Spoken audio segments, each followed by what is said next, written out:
This is what caused these injuries. It seems it is more of a fight between you and your morals now. But what happened to the constable?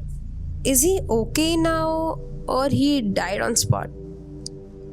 He pretty much died. The next morning, I woke up in a hospital bed. The constable was beside me in a brutal state to say you wouldn't even hope for him to survive because the pain will just not let him live. The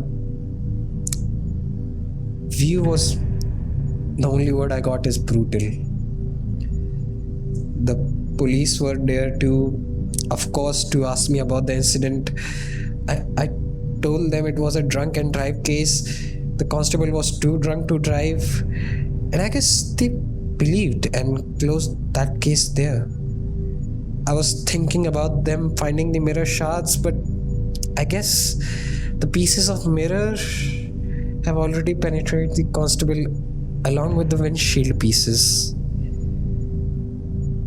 I just waited as I was discharged by noon. As I calmly walking through the hospital, I could barely process what was happening to me. It's all going so fast. I don't know, but I was still scared. If police would suspect something in this, you can never trust them. They ask you bribes so easily. If someone else suspected me and bribed them, you don't know.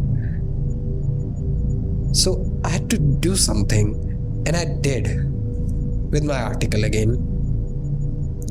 Is this the second time this kind of incident has occurred? I guess yes, because of the mental illness you're diagnosed with, it's harming you as well as the society. Now, seeing all of this, we should take this seriously. By this specific incident, you are too shaken. As we compare it to the first one, no matter what you do at the end to save yourself, your moral self again comes to be the dominant one. I see it here. This indicates that your moral self is still present and is taking decisions for your good. Somewhere, surprisingly, your brain returns to the normal state. After the incident has occurred, and you also having a good coping mechanism, or let's just say the way of escaping from your thoughts, shifting the blame or writing in your articles as you were too shaken by that incident. You got a pretty rational mind there. No matter how many crimes you committed, and I may remind you again that survival instinct has always been an integral part of the human evolution. I guess everyone wants to survive, And to survive, you need to be along with society. The society must accept you. You must be according to the society. Society is only a threat if you are a threat to society. And I guess you are becoming one. And you were realizing that because of that mental illness, the threat is becoming more dangerous day by day. You were just trying to survive. Don't worry, humans always have been running to survive. It's natural. You are no different. Humans have created a society at last for them to work together, but society didn't create us to work along with it. Well, that only sounds good as kids and someone with an actual talent or something. I am just a corporate labor. These things don't apply to me. It's probably not like that. But I guess you're thinking that way because society is a threat to you currently, more of which you are to the society. The norms, people, hatred, everything is making this like, oh my god, society is the only thing which is threatening me. Your mirror self, on the other part, is taking that advantage. You also have a hatred for the society. And by hatred, I remember that hatred you talked about written in that article. I tried to pour every piece of my hatred for whatever was happening to me. The article was going to be against the whole of police. They couldn't save themselves, yet we expect them to save us, They haven't even found the guy behind the garbage truck killing. They haven't even found the rapist from the incident that happened 2 weeks ago. The hit and run case from 2 months ago is still unanswered. I remembered every mistake of them, every tiny mistake. And so I blamed them for every mistake they made.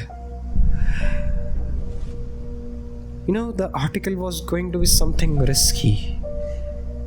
So, police might try to kill me if they found that I wrote this. So, I already asked my senior official for anonymity with this article. And then, it was published. I see this clear way of covering your mistakes. You did a pretty great job there. Your moral self is basically trying to save you from all the blame, and your mirror self is seeing this. But shifting blame to someone else, another way of escaping, moral self acting behind it to save you from guilt. But that's of no use because the mirror self at the last will do what he wants. And now I finally know who was behind that article. Because I read that, which enraged half of the city against the police. You openly mocked the police for bribery. I like the confidence you have to write it and have your own ways how to make it presentable to the world with someone else's name. Not bribe, as they call it, the money under the table. The opposing party is always ready to criticize the ruling party on any topic. I just keep their people a headline that broke heads. Till where I know, some people broke into a police station and broke heads of some. People always wanted to cause chaos. They like the chaos. I just give it a reason.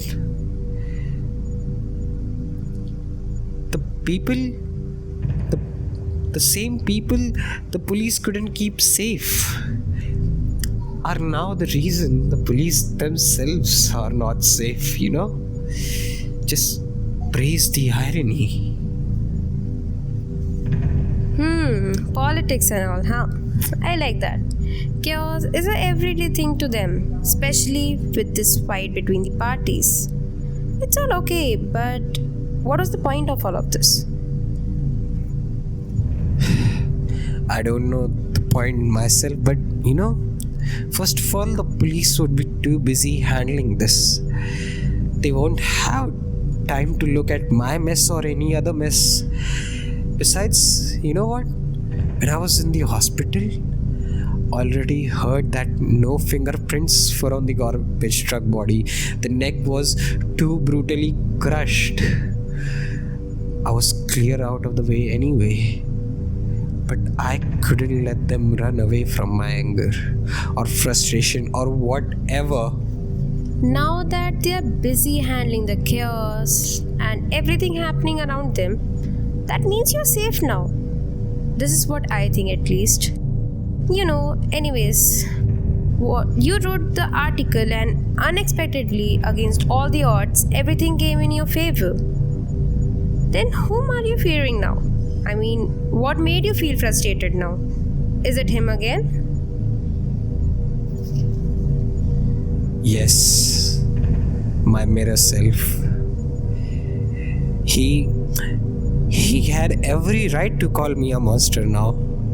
Because now I am an actual threat to society. No one knows my name, no one knows my face, but I was there, causing harm to them. I also didn't expect the article to go so violently, but it did. As if my whole hands are meant to cause chaos. But I guess I just hate my life. I just hate my fucking life. Why would you hate your life? Your life seems to be going pretty well. I mean, just look at it. Your article made the newspaper sell more than ever. The officials must have praised you. Praise me? Praise me? The world would never do that, even by mistake. Let me tell you another incident following this. The senior official called for a celebration among the company men. He wanted to celebrate the boost in our newspaper sales from the article. I was also invited. It was the same senior official whom I asked for anonymity. But guess what? He stuck to his words too well. That celebration, that was not a celebration, that was a mockery to me. My senior gave his seat, he took a retirement now, he gave his seat to his son and said he deserved it. He deserved it because that article was written by him, not me. Keep that in mind. That was written by him, not me. What could have been a better way to spit on my face?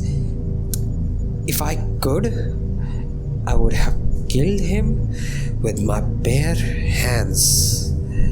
I looked him in the eyes from the same audience, clapping in chorus for him. The senior came down while he saw his son speaking in front of others at the stage. The senior came beside me and said, I owe you one, but just keep this fact between us. Oh, sure, brother. This will be only among us. Corporate life as its finest. But wouldn't he be in trouble if this article is in his name now? People taking credit of someone else and celebrating that the win is there. It's normal, pretty normal, I guess. But your story takes another turn. It's pretty obvious that you would feel like splashing his face into mirror like you did last time with your mere self. All this was done just to make you feel like, what the fuck I have done? And why this celebration when they could simply promoted him? And these secrets in corporate life, colleagues, or should I say, employee now. I mean, wow, it's good for you. He will be the one who gets into trouble. And most probably the police will catch him, not you. You're safe. You think they wouldn't have their connections with the police to save themselves from this? But now, even you have a connection with them. I am sure they do, but now you are one of them.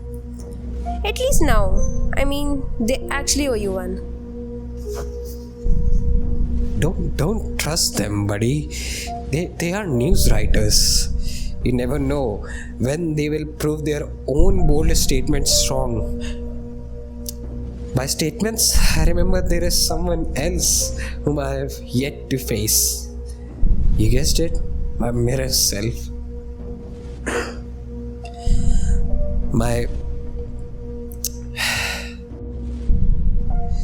After hearing claps, I went to the washroom to wash my face, but as you know, he was already there. He was clapping for me and went on to say, it's such a big charity. Others now reap all the seeds he sow, blah blah blah. And he continues to say things like that. I was already in fierce rage, you know.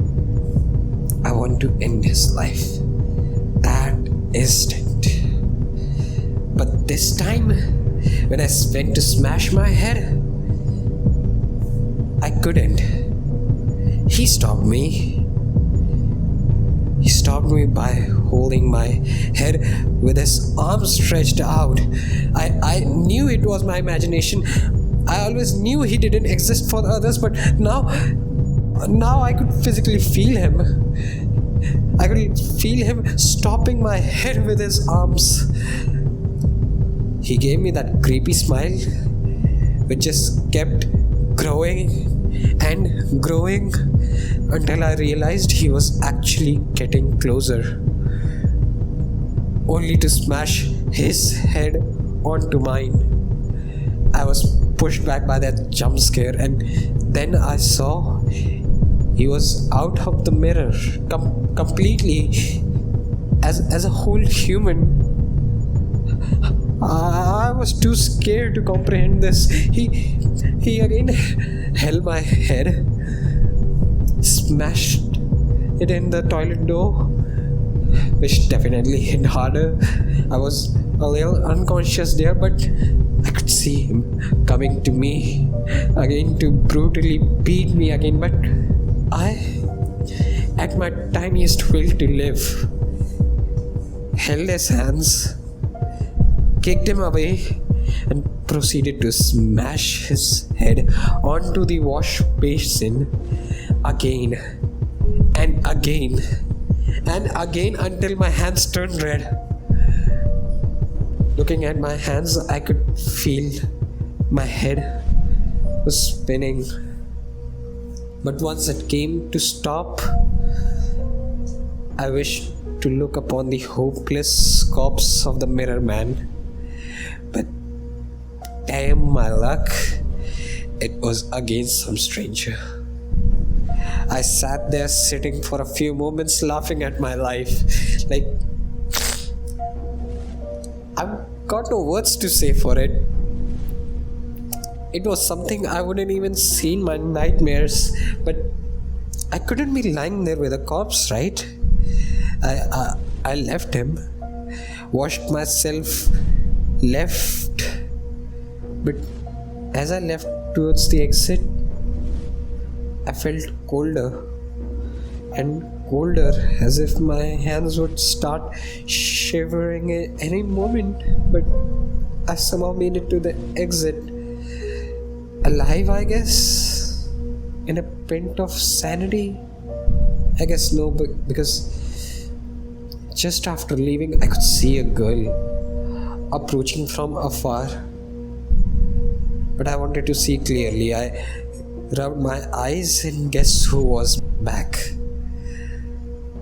The mirror man. My mirror self.